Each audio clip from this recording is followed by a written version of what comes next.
how often do we do the monitoring and evaluation? Because I think that that's one of the things that we need to ensure that the money is expended or the money is released are expended the right way.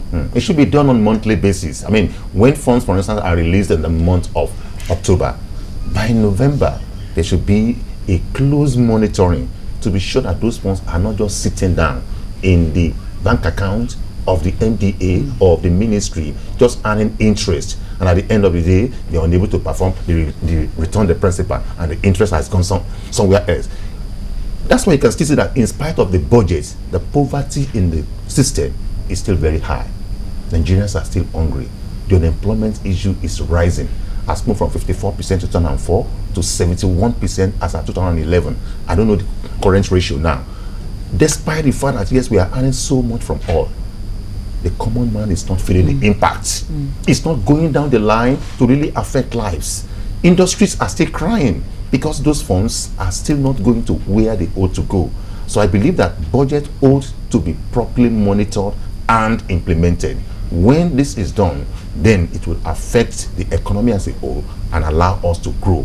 Yes, we are having good ratios in terms of inflation rates. It's a single digits based on statistics that is generated, but the truth still remains that yes, cost of doing business is still very high in this country. Now, Gabriel, you mentioned oil prices a while ago, and you said even OPEC members, some of them sell oil at a lower price than we do in Nigeria, and they produce more oil than we do. Quite an irony there. Now, how do you think this oil leaks issue can be addressed? Because I think it's going to be a major part of the budget that the president would address, and we're all waiting to hear what he would say. Just recently, we just got a news that NNPC and other some oil companies in Switzerland are involved in shady deals, though that's yet to be verified by the NNPC or to be refuted by the NNPC itself. We hope to hear some kind of comments from the NNPC later on. But all of these issues tend to affect our bottom line, tend to affect how much we eventually have to pay for oil.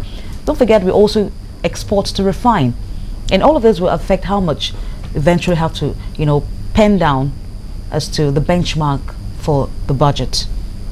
Well, I think the fundamental reasons why you cannot monitor your budget are the same reasons why you have oil thefts and you have all these deals with the Swiss or whoever. Corruption, lack of transparency, lack of the will, the political will at the top to enforce some level of transparency and to fight corruption significantly, because it's corruption that allows oil theft to go on. Oil theft is such a slow and cumbersome business that is so easy to stop it if you don't have corruption from the security agencies to the communities where this oil exists.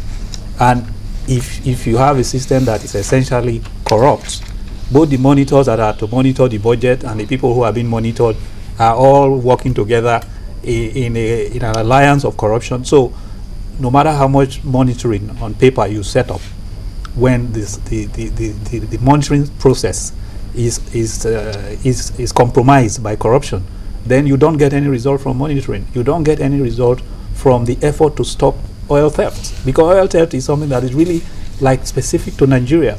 No other OPEC country has it, and so it's just one single source or root of all these problems is corruption that destroys the efficiency of any institution that is set up to address these issues. Now, Ezekiel, yes. Some time ago the president said that the problem of Nigeria is not corruption, and a lot of us raised our brows and wondered how. We couldn't come to terms with that statement.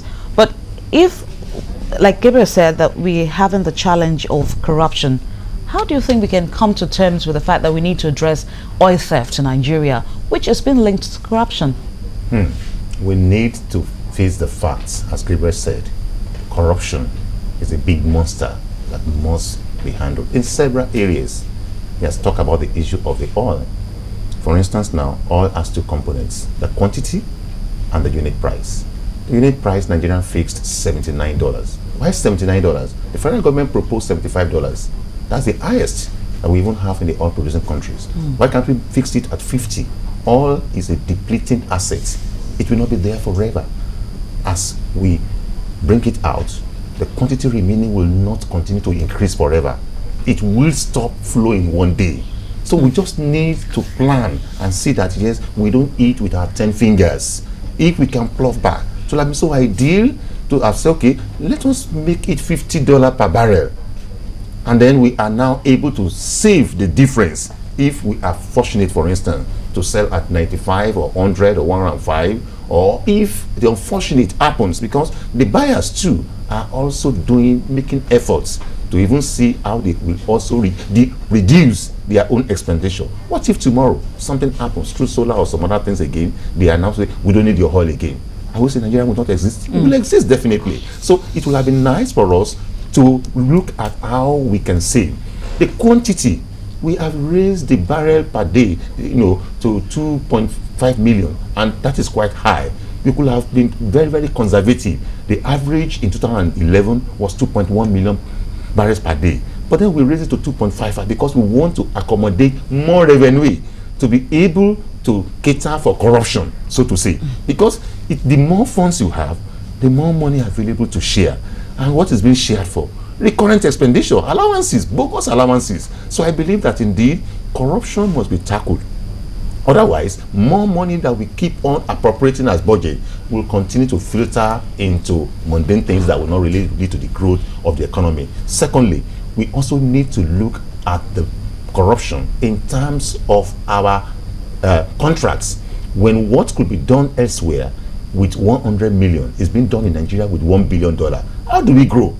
Those free funds filter into someone's pocket, and of course it affects the well-being of the economy. And that's why there's dislocation when someone is having access to free funds and that one is sweating and working so hard to make it 10% of that particular income. There's dislocation. So we need to tackle corruption if Nigeria must move forward. Okay, Gabriel, while the oil stories may not be too encouraging, I think agriculture is giving us what we want in that regard. What do you think that the 2014 budget in terms of agricultural development would portray to Nigerians? No, I think that's one of the success stories that we have. In agriculture, you see that the minister and his people have tried to fight corruption in a manner that is effective by changing the institution. That's all you really need to fight corruption in some cases like fertilizer. By changing the institution and ensuring that the fertilizer does not stop by at a middleman's shop, but it goes directly from the factory to the farmer, you have removed a lot of corruption. So the government needs to do a lot more of that. They need to continue to find solutions that remove a lot of middle processes where the corruption resides, and ensure, for example, that all agri support programs, whether it is fertilizers, whether it is chemicals, whether it's extension services, that you try and provide it at a retail level. You try and get it as fast as possible to the farmers, rather than have these several middlemen, commissions, agencies that move products. And we expect that agriculture will continue to do very well for the rest of this administration if they maintain their policies, because they're on the right track. The only thing you need to move is scale. You need to reach more farmers. If you are reaching 10 million now and you can reach 20 million next year, then you get a lot more results. But the essential policy framework is on track. Okay, I think we have to leave it at that. Thank you so much for your time. I wanted us to look at the state budget as well, but I think time is not on our side to look at these issues. Of course, Lagos State, Cross River State presented their budget to the state's Houses of Assembly, but that should be for another time. Thank you so much for your time, Gabriel Idahosa. Thank you. Appreciate your time, and also Ezekiel Adeleye. We hope you call when next we call you, you'll be able to come and talk about all of these issues. And that's where we will end today's edition of Business Morning. I want to thank everyone out there for staying with us. We appreciate your time with us on the program. We'll see you same time tomorrow. I'm Bolaji Akinwale. Whose track is up next?